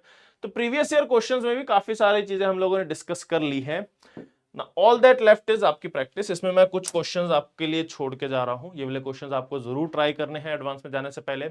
अच्छे क्वेश्चन है, इंपॉर्टेंट क्वेश्चन है, प्रीवाईक्यूज ज्यादा है इसमें, ठीक है। तो ये सारी चीजें, जितने क्वेश्चन मैंने कराए हैं, जितने क्वेश्चन आपको होमवर्क के लिए दे रहा हूं, ये सारे के सारे आप लोगों को सॉल्व करने हैं और नेक्स्ट क्लास से पहले पहले इनको समझ लेना है, ठीक है।